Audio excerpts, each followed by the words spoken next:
Hello mga mare! Nasa Batangas nga pala kami nito mga mare ko sa parents ko. Namimiss na daw ni Mr. magbulalo sa Tagaytay kaya niyaya niya akong mag-rides. Pero bago nga kami makapunta sa Tagaytay, meron daw siyang lugar na gustong daanan. Miss na rin kasi talaga ni Mr. mag-rides mga mare ko dahil simula yata nag-asawa kami hindi na talaga siya nakapag-rides. Dati kasi mga mare ko kapag bumabiyahe talaga kami pa uwi ng Bataan or kahit saan nagmumotor lang kami. Syempre dahil may anak na kami hindi naman siya pwede sa motor. Kaya hindi na talaga kami nakakapag-motor. So eto na nga mga mare, eto yung sinasabi ng Mr. ko na gusto daw niyang daanan. Yung sa gilid or malapit sa Bulkang Taal. Napansin ko nga dito mga mare ko, bakit ang daming buhangin sa gilid? Sabi ni Mr. yun pa daw ata yung time na pumutok yung Bulkang Taal. Nakakamiss din talagang mag-rides mga mare. Kaya siguro ganun na lang din yung kagustuhan ng Mr. kong magmotor kaysa sumabay sa amin mag-commute ng anak ko. Etong dinaanan nga pala namin mga mare, kilala rin siyang tawagin na Black Wall. Dito yan sa may Laurel, Batangas. Madami kaming nadaanan dito mga mare, merong mga matatarik, malulubak, merong iba na putol ang kalsada. May nakasalubong pa kaming kalesa. Ang galing. Sobrang ganda ng tanawin dito mga mare ko. Medyo delikado lang din talaga. Kasi yung dadaanan mo dito mga mare ko, sa gilid niyan, nagla-landslide yan mare. Kung mapapansin nyo sa gilid mga mare, yan yung nagla-landslide. Kaya delikado talaga siya lalo na kapag lumindol. Kita mo namang lalaki ng batong yan mare. Kapag nabagsakan ka niyan, ewan ko na lang kung makita ka pang buhay. Kapansin-pansin nga pala din dito mga mare ko na ang daming mga excavator. Kasi marami rin pala dito ngayong pinapagawa mga mare ko. Pinapagawang kalsada. Maraming kalsada kasi dito mga mare ko na nabiak na. Gawa na rin siguro ng lindol at landslide dito sa lugar nila.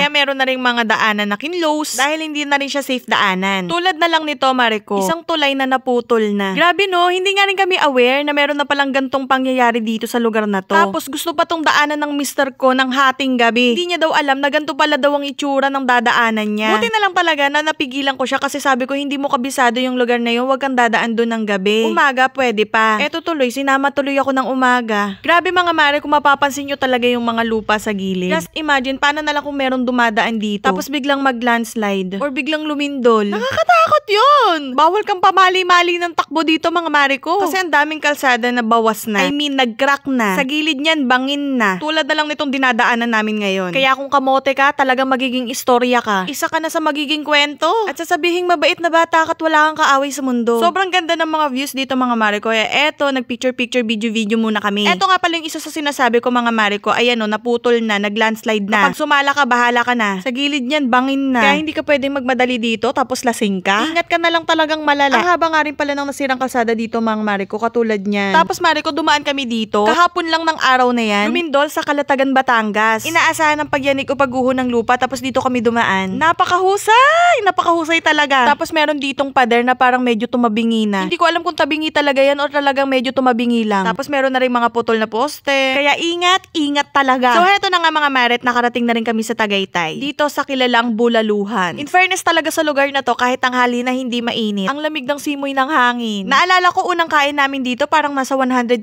pa lang yata yung bulalo. Pero ngayon yung presyohan nila sa isang bowl, parang nasa 400 pataas na. Nakakamiss kumain dito mga mare kasi dito talaga kami napunta ni Mister. Dati meron silang anli saging, ngayon meron na lang silang free barako. Isa-serve talaga nila dito ng mainit at kumukulo pa yung bulalo mo. Etong sinerve nga pala sa amin mga mare ko is for 2 to 3 packs, worth 980. Meron na siyang 3 ulam. Bulalo, gulay, tapos yung crispy. Yung crispy na napili ko yung chicharong bulaklak. First time ko kasing kakain neto mga mare ko. At dito ko pa nga talaga siya nasubukan sa Tagaytay. Turuan nyo nga ako magluto neto, hindi ako marunong magluto nito eh. In fairness kasi mga mare ko, ang sarap pala niya. Pero wala nang masasarap pa sa kasama ko. Hala! So heto na nga mga mare ko, hanggang dito na lang tong mini vlog ko kasi na-lowbat na rin talaga ako dito. Kung napanood mo to hanggang dulo, maraming salamat! Paalam!